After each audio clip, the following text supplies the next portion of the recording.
In a quiet little town, nestled between green hills and narrow winding streets, stood an old Japanese school with weathered wooden walls and windows that creaked when the wind passed. It was a place full of echoes. Chalk on blackboards, footsteps in the halls, children laughing during recess. The playground had a rusted slide, trees that dropped golden leaves in autumn, and a bell. A school bell that rang each day, sharp and clear at exactly 3 p.m. Among the many children who ran through these halls was a shy little girl named Yuna. Just 10 years old, she had short brown bob-cut hair, wore a light blue school uniform, and often kept to herself. She stuttered when she spoke, so most kids didn't talk to her much.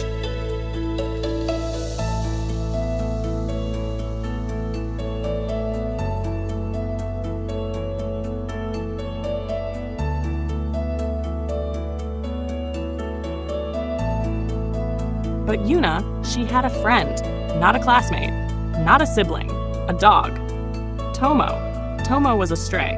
Brown and white fur, one folded ear, soft eyes that seemed to listen. He wasn't the prettiest dog, but to Yuna, he was perfect. Every day, like clockwork, Tomo would wait for her outside the school gate. No leash, no owner, just there. As the final bell rang, ding!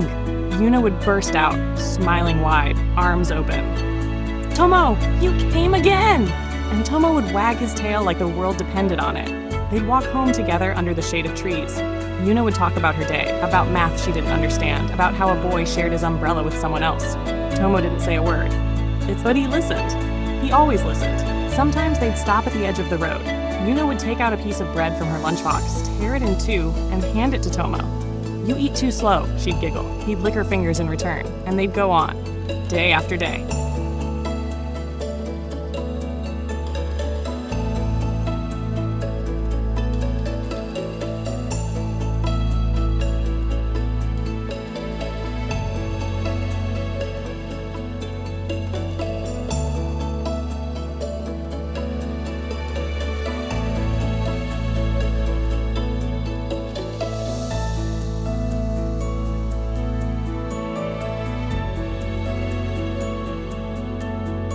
Day after day, they walked home laughing.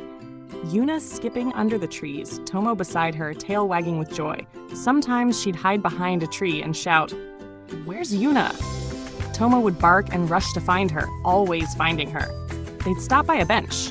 Yuna shared her lunch. Bread, rice, even sweets. "You eat too slow," she'd giggle. Tomo licked her fingers gently. She smiled like he understood everything. Then came the fun part. She tossed a red ball or stick, and Tomo would chase it, but never bring it back. He'd sit beside it, proud.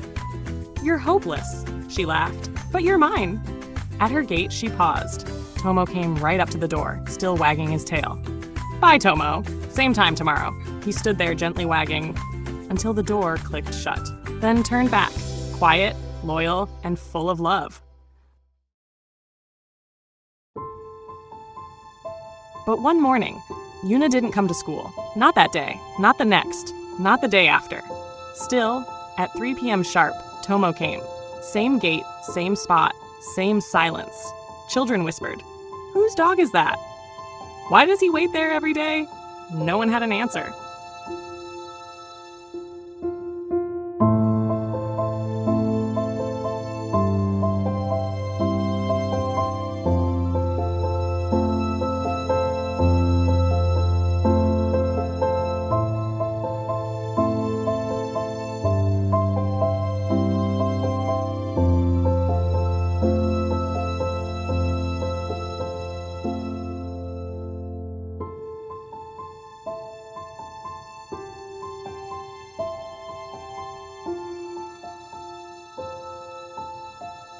A week later, Yuna's mother arrived at the school gate. Her eyes were swollen, her steps were slow, heavy, as if the wind itself could knock her over.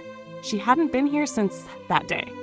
And yet, there he was, Tomo, waiting, still wagging his tail, still hoping. She knelt beside him, her voice trembled as she reached out, her fingers brushing the soft fur on his head. She whispered, "She's gone, Tomo. Yuna's gone, forever." Tomo didn't move, didn't blink, didn't understand.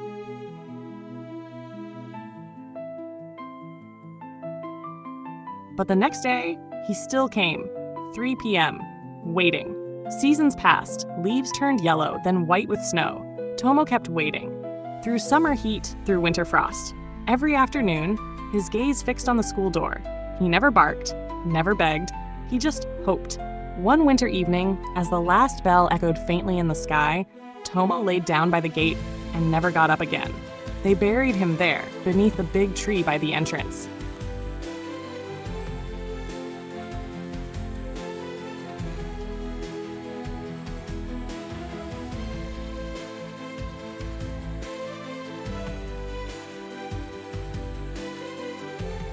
The students, the ones who once whispered, now wept. They placed a sign. He waited for love, even when love couldn't return. Tomo, the dog who listened.